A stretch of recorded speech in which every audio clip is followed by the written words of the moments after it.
보도록 하겠습니다. 오늘 말씀 로마서 13장 1절에서 2절입니다. 로마서 13장 1절에서 2절. 우리 한 목소리 함께 봉독하겠습니다. 각 사람은 위에 있는 권세들에게 복종하라. 권세는 하나님으로부터 나지 않음이 없나니 모든 권세는 다 하나님께서 정하신 바라. 그러므로 권세를 거스르는 자는 하나님의 명을 거스름이니 거스르는 자들은 심판을 자취하리라. 아멘. 우리 인사 나눌까요? 한 주간에도 잘 보내셨습니까? 인사 나누세요. 한 시간에도 잘 보내셨습니까?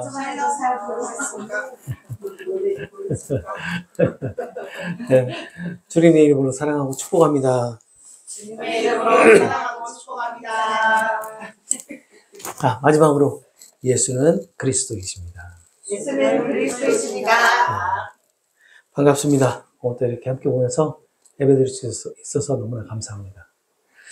우리가 이제 교리 부분이었던 11장까지의 그런 내용을 좀 마무리하고 그리스도인의 삶에 대한 그런 권면들을 시작을 하는 12장을 우리가 나중에 왔더니 9주 동안 했더라고요. 12장 한 절을 가지고 9주 동안을. 9주 동안을 하면서 12장을 모두 마무리를 했는데 가장 중요한 것만 좀 말씀드릴게요. 12장에서 반드시 기억해야 될 부분들이죠. 그리스도인의 삶에 대해서 권면을 하는 것들이 이 12장에 한 19개, 20개 가까이 좀 중요한 것만 20개 가까이 나와요. 그런데 중요한 것은 뭐냐면 이 권면들을 그리스도인 스스로 지키며 행할 수 없다라는 사실이에요. 우리가 바울이 12장에서 현재 분사형을 사용해서 지속적으로 이것을 지켜야 된다라고 하는 그런 메시지를 계속 주고 있는데 그렇게 할 수 없다라는 것을 우리가 알게 되었잖아요. 그리고 성령께서 이 권면들을 모두 그리스도를 통해서 이루실 일이다라는 것을 우리가 알게 되었잖아요. 그리고 이 모든 권면이 하나님의 그 사랑으로 아가페로 완성하신 거예요. 완성하신 것을 예수님께서 십자가에서 어떻게 했어요? 다 이루었다라고 선포를 하시고 나타내신 것이란 말이에요. 그래서 12장을 마무리하면서 우리가 그리스도인의 삶에서 하라, 하지 말라라고 하는 이러한 권면이 반드시 그리스도인들이 행해야 되는 명령이 아니라 하나님의 은혜로 예수님께서 이루신 일을 역설로 나타내는 것이었다. 라는 것을 우리가 살펴보았으니 잊지 마시고 바울을 권면을 따르고 또 지켜야 되는데 그렇게 하지 못함에 대한 그런 불안과 초조, 내지는 내가 죄를 짓고 있는 것은 아닌가라는 그러한 생각에서 벗어나시고 예수님의 행신 성령의 도우심으로 자유하시기 바랍니다. 절대 우리가 바울이 권면한 12장에서 권면한 그런 내용들은 우리 스스로는 절대 할 수 없어요.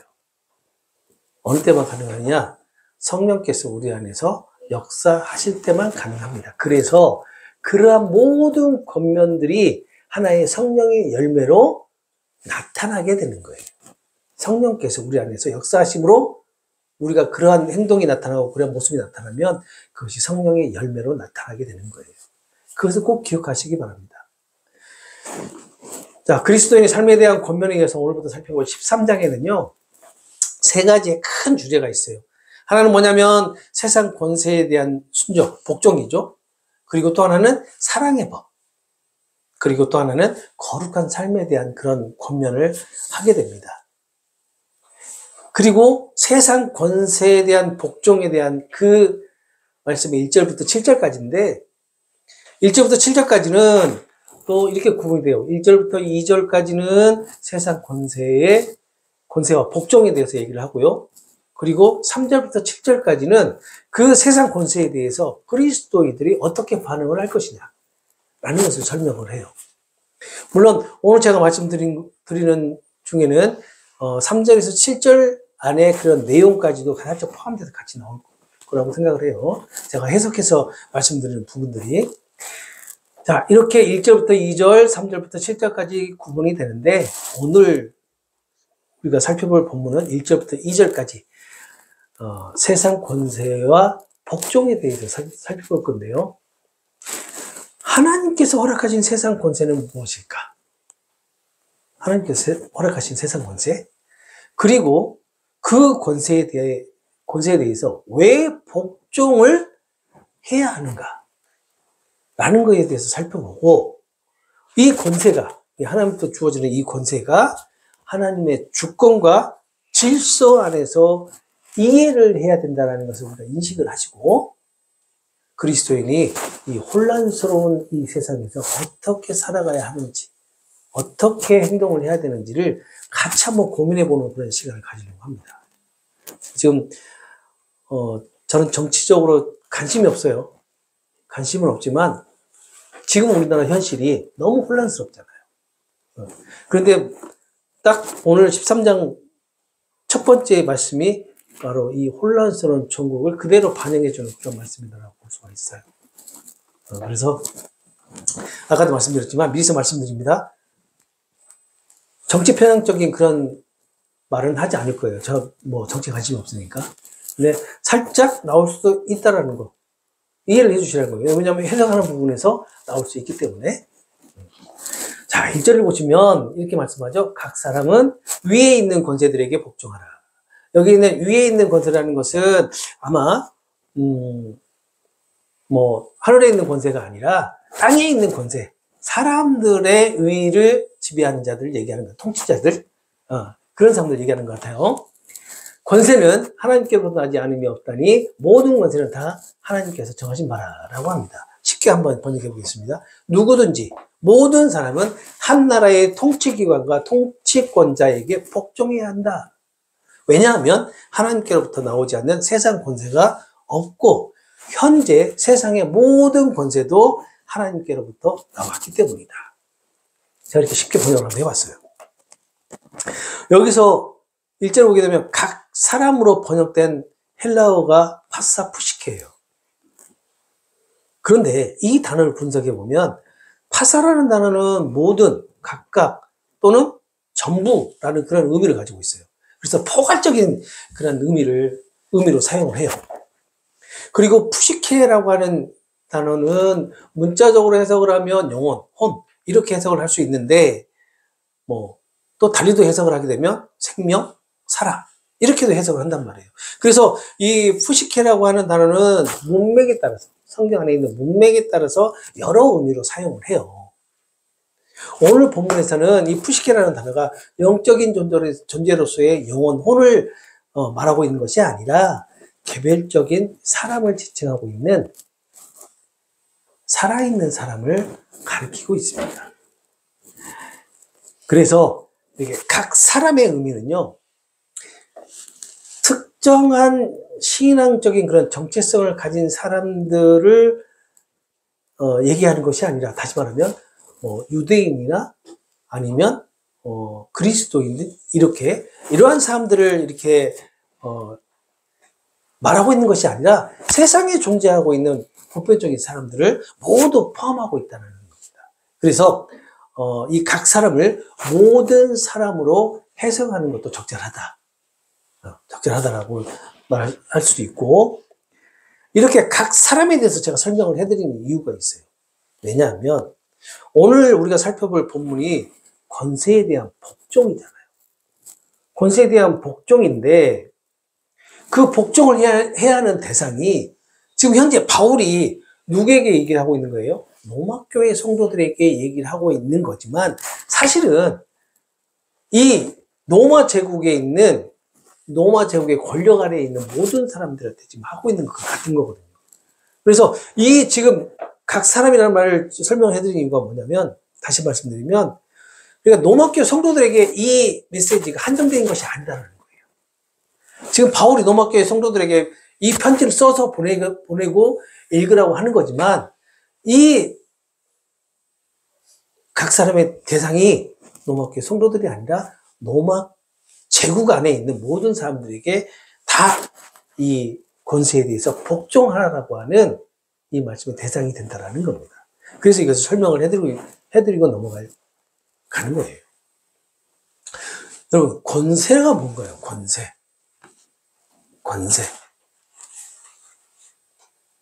권력과 세력을 이렇게 아우르는 말이 권세죠. 권세.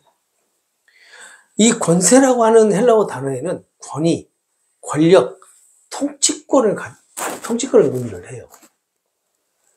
그러니까 합법적으로 권위를 가지고 있는 힘, 그리고 제도적으로 인정된 통치권을 의미하고 있는 거예요. 그리고 신약 성경에서는 이 권세를 한 4가지 정도를 얘기합니다. 어떤 게 있냐면 하나님의 절대적인 권세, 그리고 예수님의 권세, 그리고 사탄의 권세, 그리고 인간의 권세, 이렇게 크게 4가지로 말씀을 해요. 1절에서 권세라는 단어가 복수로 쓰여 있어가지고 권세들이라고 번역이 되어 있잖아요. 그래서 이 권세가 여러 가지 권세가 있지 않느냐, 그러니까 뭐 천사의 권세, 인간의 권세, 사탄의 권세, 이런 것들을 얘기하는 것이 아니냐라고 해석을 할 수도 있는데, 어느 책에 보니까 이렇게도 해석을 해놨더라고요. 본문의 그 문맥상을 보게 되면 이 권세들은 인간의 그 권세, 이 인간의 권세를 말하는 것이고, 이 인간의 권세 중에서도 다양한 통치 권력으로 해석을 하는 것이 맞아요. 그러니까 다양한 통치 권력이라는 게 뭘까? 이 한 국가가, 한 공권력이 국민들을 다스리는 여러 분야들이 있잖아요. 그렇죠? 바로 그런 분야들에 있는 통치권자들을 얘기를 하고 있는 겁니다. 그러니까 1절에서 언급하고 있는 권세는 국가 권력 또는 정부의 통치자를 가리키는 것을 해석하는 것이 가장 적절합니다. 당시 상황을 한번 생각해 보세요. 이 로마 제국 시대의 당시 상황을 살펴보게 되면 이 로마 제국의 강력한 통치를 지금 어때요? 그리스도인들이 받고 있었고 유대인들이 받고 있었잖아요. 그런 것을 감안해서 보면 여기서 말하는 권세는 누구를 의미하는 것일까? 로마 황제나 그렇죠? 지방의 총독들을 의미하는 거겠죠. 그래서 권세들이라고 표현을 했던 겁니다. 네. 근데 일부 책에는요, 이 권세들이라고 하는 그 복수를 가지고 그렇게 표현을 했더라고요. 뭐 천사의 권세, 뭐 사람의 권세, 이런 식으로도 표현을 했더라고요. 근데 오늘 본문에서는 그게 아니었다는 것을 말씀드립니다. 바울의 권면이 세상의 모든 사람들에게 해당이 된다라고 말씀드렸잖아요. 그 권력 지배 아래에 있는 모든 사람들에 해당이 된다라고 했는데, 오늘 본문을 살펴보면서 저는 좀 더 축소를 해서 그리스도인에 한정돼서 좀 말씀을 드리려고 해요.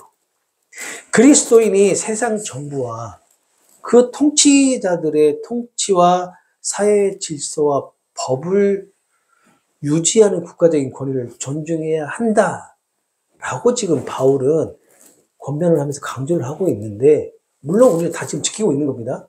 그죠? 우리가 법을 지키고 있죠? 질서를 지키고 있잖아요. 그리고 우리나라의 통치권자의 통치에 우리는 순종하고 있잖아요. 바로 이걸 얘기하는 거예요. 그러나 오늘 본문의 권세는요, 중요한 겁니다.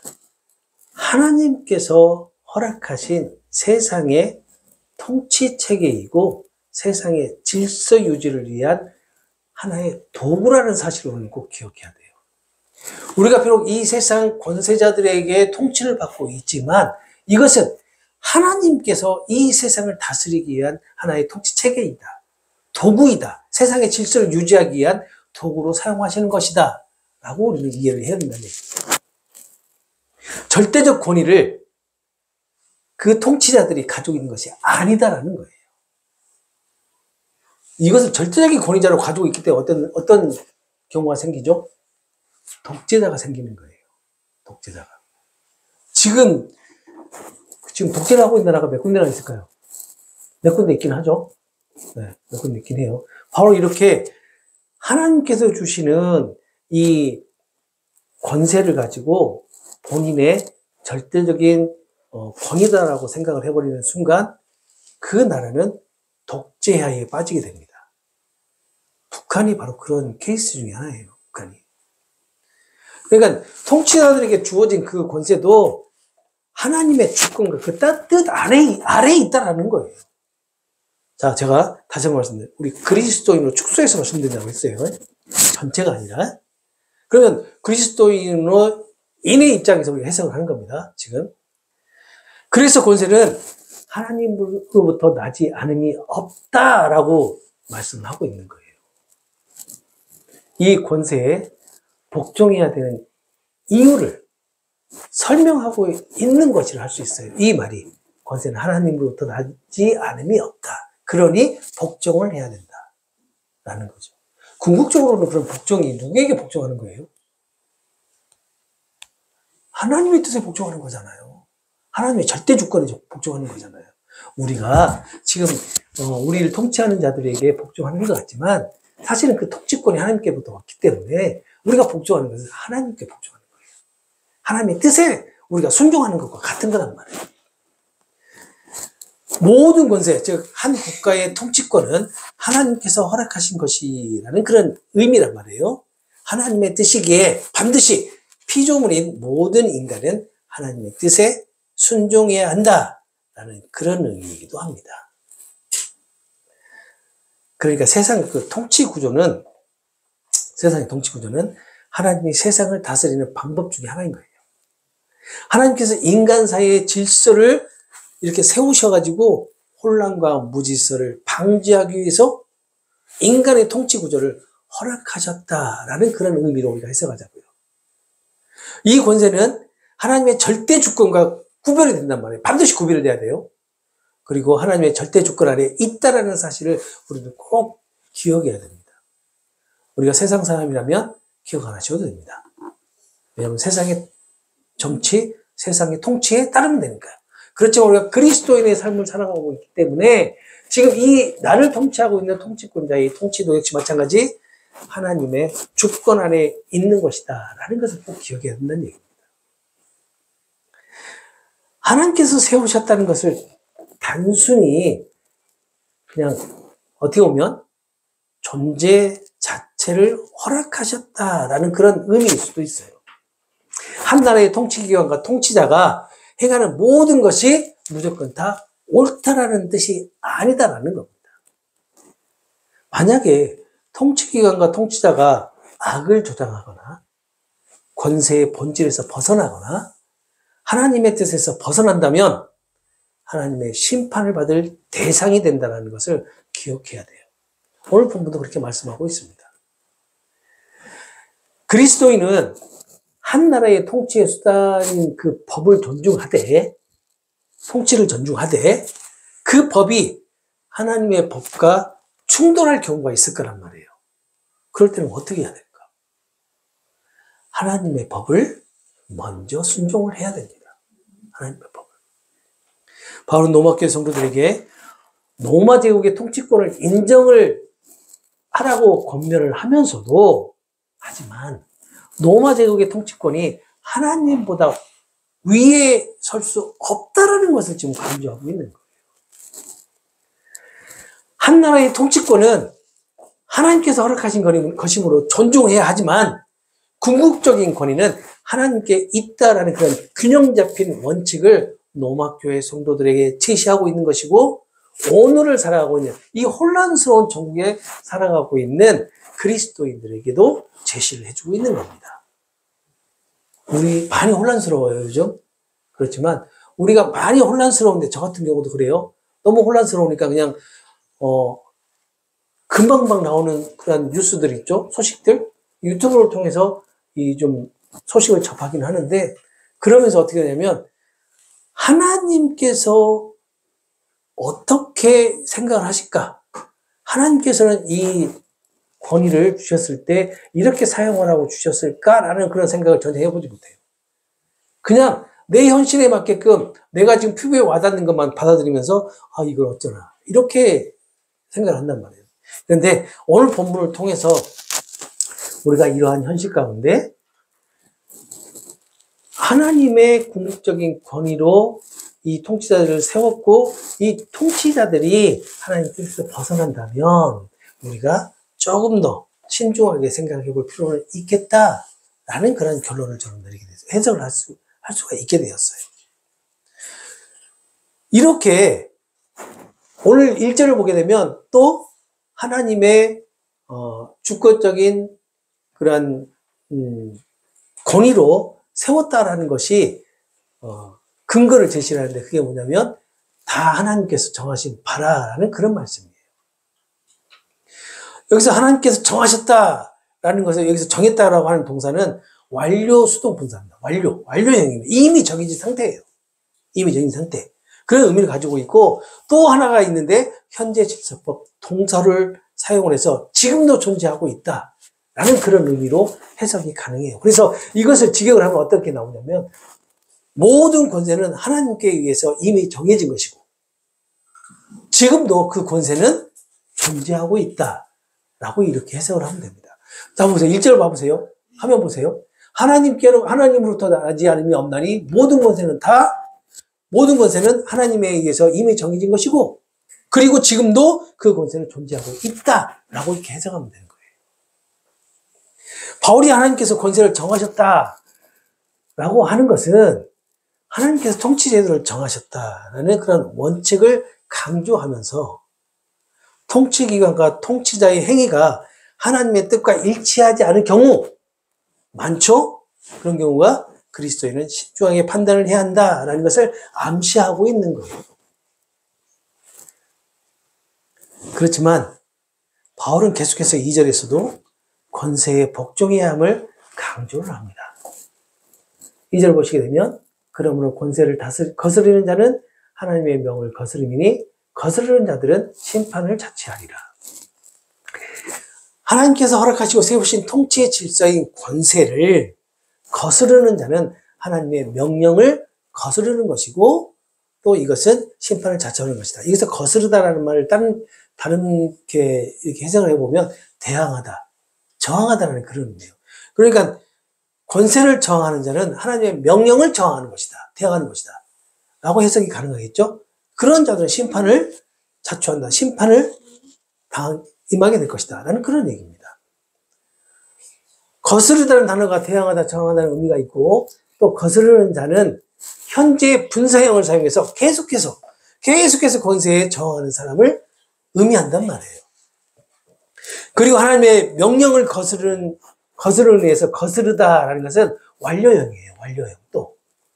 그래서 이미 거스른 상태, 이미 대항하고 있는 상태를 지금 이렇게 강조해서 말하고 있는 거예요. 2절에. 하나님께서 허락하시고 명령하신 세상 질서에 정하는 자는 하나님의 명령을 대적하는 것이다 라는 겁니다. 이러한 자들에게는 심판이 임하게 될 것이다 라는 그런 의미인데 단 하나님의 주권과 뜻에서 벗어나지 않은 권세에 대한 저항이라는 거예요. 그러니까 하나님의 주권과 뜻에서 벗어난 그런 그러한 권세에 정하는 것은 어떻다? 하나님께서 그렇죠. 심판하지 않는다는 거예요. 그런데 이미 하나님의 주권과 뜻에서 벗어난 그런 그런 권세가 난무한 시대에는 이렇게 저항을 해도 가능하다, 된다라는 그런 의미가 되겠죠. 당시 바울은요, 이랬던 것 같아요. 로마 사회에서 기독교가 반체제 운동으로 오해받지 않기를 원했던 것 같아요. 그러니까 로마 교회 성도들이 무정부주의자처럼 행동하지 말고 또 사회 질서 속에서 합법적으로 살아가야 함을 구별하는 그 이유가 불필요한 정치적인 충돌을 피하고자 하는 그런 목적이 아니었을까. 저도 스스로 한번 추정을 해봤어요. 전체적인 것을 살펴보면서. 그러면서 바울은 넌저시 이렇게 말을 하는 거죠. 하나님의 주권과 뜻에서 벗어나지 않은 권세에 대해서는 하나님께서 정하는 것이 심판이 임하는 것이다 라고 얘기를 하는 거죠. 바울 자신도 불필요한 정치적인 충돌을 원하지 않지만 만약에 그것이 하나님의 뜻에서 벗어난다면 저항을 하라 라는 그런 메시지가 들어가 있는 것 같은 거죠. 오늘날 이러한 경우들이 많이 있습니다. 전 세계적으로. 그래서 전 세계가 다 하나님의 통치권 아래에 있다라고 우리가 해석을 하잖아요. 그렇다면 그 통치권을 대리로 지금 통치하고 있는 통치자들이, 각 나라의 그런 통치자들이 과연 하나님의 뜻에서 벗어나는 그런 통치를 했을 때 그 민족의 나라, 그 나라에 깨어있는 자들, 그 나라의 그리스도인들은 어떻게 해야 되느냐라는 것을 지금 넌지시 제시를 해주고 있는 것이죠. 제가 뭐라고 말씀 못 드립니다. 뭐라고 말씀 못 드리지만 성경을 해석을 해보니까 그렇다라는 거예요. 바울이 그렇게 얘기를 하고 있다라는 겁니다. 그래서 심판을 자초한다는 것은 스스로 심판을 불러일으켜 받게 될 것이다 라는 그런 의미예요. 하나님이 세우신 권세, 하나님의 뜻에서 벗어나지 않는 권세에 대항하는 자는 결국 심판을 받게 될 것이다. 역으로 다시 강조하지만 하나님의 권세, 하나님의 뜻에서 벗어나는 권세에는 저항해도 하나님께서 심판하지 않는다 라는 그런 의미가 됩니다. 여기서 바울이 말하고 있는 심판 두 가지 의미가 있습니다. 하나는 뭐냐면 통치기관이나 통치자의 법을 어겼을 때 그 통치기관으로부터 받는 처벌. 우리가 한 나라의 국가의 법을 어겼을 때 그 국가에서 주는 벌을 받는 경우 있죠. 네, 그것을 말하는 거고, 또 하나는 뭐냐면 이 심판이라고 하는 단어가 하나님의 영적 심판을 의미할 때 자주 사용되는 그런 단어예요. 그래서 그런 의미가 있는 것을 봤을 때 인간의 죄악에 대한 하나님의 심판을 자주 언급하고 있는 이 로마서의 전체 흐름을 보게 되면 하나님의 최종적인 심판을 의미하지 않겠느냐라고 추정을 해볼 수 있어요. 그래서 이전에 심판이라고 얘기하지만 두 가지 의미가 있다. 하나는 이 세상 통치자들에게 받는 처벌이고, 또 하나는 하나님의 최종적인 심판이다 라는 것을 의미합니다. 이처럼 오늘 본문은요, 하나님께서 허락하신 그 세상 권세가 하나님의 섭리 가운데 인간 사회의 통치기관과 통치자를 세우셔서 공의를 시행하고 질서를 유지하게 하신 것이라고 말씀을 하고 있어요. 그 권세가. 그리고 그 권세에 대해서 하나님께서 허락하시고 세우셔서 복종하라고 명령하셨기 때문에 바울은 그 권세에 복종해야 된다라고 공면을 하고 있는 겁니다. 그렇지만 바울의 이 명령은 즉 권세에 모든 통치기관과 통치자의 권력에 무조건 복종해야 한다는 의미는 아니다라고 말씀드렸어요. 잘 기억하세요. 성경적인 가르침의 그 원칙은 뭐냐면 통치기관과 통치자에 순종하되 그것이 하나님의 법을 어기지 않는 범위 내에서 순종하라는 겁니다. 이것을 꼭 기억하시기 바랍니다. 이것을 혼란스럽게 생각하시는 분들이 너무 많아요. 몇몇 교회들이 그러한 행위를 좀 하고 있잖아요. 그런 행위들. 그런데 우리 기독교에서 그에 대해서 아직도 반발을 못하고 있다는 사실. 근데 저기 부산에 감리교인가요? 큰 교회 있어요. 어디 해야 큰 교회 있어요. 뭐라고 하는 그런 목사님이 있어요. 큰 교회. 제가 듣는 그런 소식으로 의하면 이미 그 총회에서 그분을 이렇게 치리를 했다라는 그런 얘기가 있어요. 그렇지만 워낙 교회가 규모가 큽니다. 워낙 규모가 커가지고 치료를 해도 그 교회는 단독적으로 이렇게 설 수 있는 그런 교회죠. 그런 분들이 너무 많고, 사실 부끄럽지만 그런 정치적인 편향성을 가지고 있는 목사님들이 많이 있다는 거. 우리 노예에서도 있고 우리 시찰에도 그런 분들이 없지 않아 있어요. 그렇지만 그것은 그분의 성향이고, 또 그렇지 않은 분들의 성향은 또 따로 있고 하기 때문에 그에 대해서 뭐라 하지는 않습니다. 뭐라 할 수는 없지만 우리가 그렇게 나눠진다. 그런 분들이 이 오늘 말씀을 해석을 할 때 각각 다른 해석을 할 수 있다. 그러니까 통치기관과 통치자에 대해 복종해야 된다는 그 말만 그대로 메시지로 전달할 수도 있다. 그렇지만 그렇지 않은 그 이면도 역시 똑같이 말해줄 수 있어야 된다는 겁니다. 하나님의 법을 어기지 않는 범위 내에서 순종해야 된다는 것을 예를 들면 이런 것이 있어요. 출애굽기 1장 17절에 보게 되면 불의한 명령을 거부한 히브리 산파들이 있죠. 그러니까 애굽의 왕이 명령을 따르지 않고 어린아이들을 살린 거. 이것이 있고 다니엘서 3장 16절 18절을 보게 되면 느부갓네살 왕의 그 우상 숭배하라고 하는 그런 명령을 거부했던 다니엘과 세 친구. 그리고 사도행전 5장 29절에 베드로와 요한이 산헤드린 공회에서 예수님의 이름으로 전도를 하지 말라라고 하는 유대 지도자들의 명령을 거부합니다.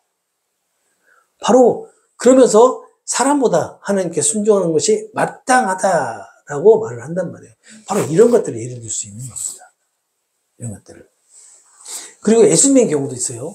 예수님의 경우도 살펴보면 마태복음 22장 21절을 보게 되면 가이사에게 세금을 바치는 것에 대해서 나오게 되잖아요. 거기서 보게 되면 예수님께서 이렇게 말씀합니다. 가이사의 것은 가이사에게, 하나님의 것은 하나님께 바쳐라 라고 얘기하는데 이 말씀 자체가 세상 통치자의 권위를 인정하셨다라는 거예요. 인정하셨다. 그리고 요한복음 19장 10절에서 11절을 보게 되면 로마 총독 빌라도 앞에서 재판을 받으실 때 빌라도가 이렇게 얘기합니다. 내가 너를 놓을 권한도 있고 십자가에 못 박을 권한도 있는 줄을 알지 못하느냐라고 얘기를 해요. 그러자 예수님께서 이렇게 말씀을 하죠. 위에서 주지 아니하였다면 내게 아무 권한도 없었을 것이다. 이것이 예수님께서 하신 말씀이 하나님께로부터 주어지는 통치권이었다. 하나님께서 주시는 그런 권위였다라고 얘기도 하지만 어떻게 보면 그 빌라도의 그 통치권을 인정하시는 것도 포함되어 있는 거예요. 그 시대의 그 빌라도가 통치자로서의 권력을 인정했던 겁니다. 부당한 재판을 받으시면서도 예수님은 폭력적으로 저항하지 않고 통치자의 권력에 대한 기본적인 순종을 하셨던 거예요. 인정을 하셨던 겁니다. 하지만 예수님은요, 세상 권세보다 하나님의 뜻을 더 우선으로 하셨다라는 것을 꼭 기억해야 돼요. 대표적인 게 뭐냐면 사탄이 이렇게 얘기하죠. 세상의 권세를 다 주겠다고 위협을 하잖아요. 예수님께. 그때 예수님께 단호하게 거절하시면서 뭐라고 말씀합니까? 주 너희 하나님께 경배하고 하나님을 섬겨라 라고 말씀을 하신단 말이에요. 이 말씀을 통해서도 이 세상 권력을 인정을 하면서도 하나님의 뜻이 더 우선이다. 하나님의 주권이 더 우선이다라는 것을 예수님도 이 땅에 계시면서 말씀하셨던 거예요. 그리고 오늘 우리가 보고 있는 이 로마서를 통해서 바울에게 이것을 증거하도록 하셨던 겁니다. 그 한 나라의 권세와 한 나라의 통치자들에 대한 무조건적인 그런 순종이 아니라 하나님의 뜻에 비춰보고 하나님의 법에 비춰봐서 그거에 합당했을 때 순종을 하고 그렇지 않을 경우에는 저항을 해야 되지 않겠냐는 거죠. 지금 이 시대보다 바울이 사역했던 그 시대가 더 불합리한 게 더 많았을 거예요. 불법적인 게 더 많았을 거란 말이에요. 그런 시대적인 상황에서 바울은 로마 교회 성도들에게 그렇게 메시지를 전달해 주는 겁니다. 하나님이 허락하신 세상 권세는 무엇을 의미합니까? 다시 한번 점검해 보면 세상의 통치 체계와 질서 유지의 도구입니다. 그리고 왜 그것을 복종해야 합니까? 그 권세가 하나님께로부터 나왔기 때문이에요. 예수님도 세상 권세를 인정하셨습니다. 하지만 하나님의 뜻을 최우선으로 두셨다. 다시 말하면 하나님의 법을 거스르지 않았다는 것을 잊지 마시기 바랍니다. 그리고 불의한 이 권세에도 단호하게 맞서셨다는 것을 기억하시기 바라요. 이것이 바울을 통해서 그리스도인이 세상 권세를 대하는 바른 태도라는 것을 예수님께서 말씀하시는 것이라 할 수 있습니다.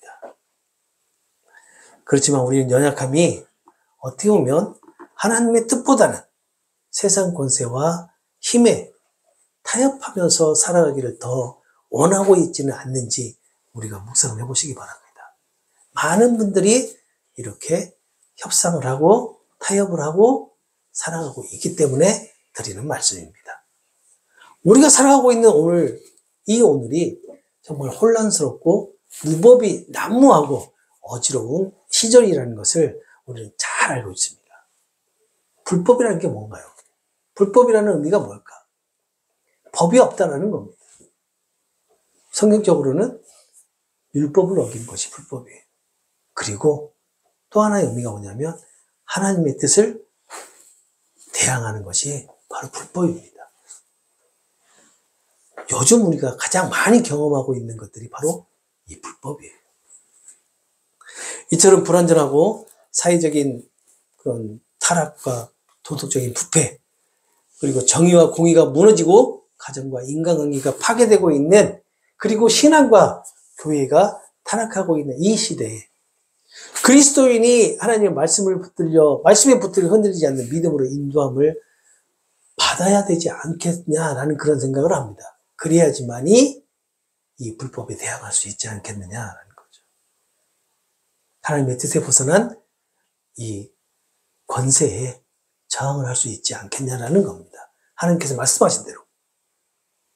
우리의 연약한 그 믿음으로 이것을 감당하기는 너무 힘들어요. 그래서 타협하고, 그래서 협상하고 그러는 겁니다. 그래서 예수님의 영신 성령을 우리가 의지하여서 허락된 하루하루에 최선을 다해서 살아가면서 담대히 하나님의 뜻, 하나님의 주권, 그리고 예수님의 복음, 정의와 공의를 선포해야 되지 않겠냐는 겁니다. 우리 힘으로는 할 수 없으니, 우리 지혜로는 할 수 없으니 성령의 힘을 빌어서, 성령의 인도함을 받아서 우리가 선포해야 되지 않겠냐는 거예요. 공의와 정의를 선포해야 되는 것이 그리스도인의 마땅한 삶이 되지 않겠냐는 겁니다. 그렇게 하는 것이 소망을 잃지 않고 하나님 나라를 바라보면서 살아가는 삶이 아닐까라는 생각을 해봤습니다. 물론 성령께서 우리 그리스도인을 인도하실 것을 믿는 믿음 안에서요.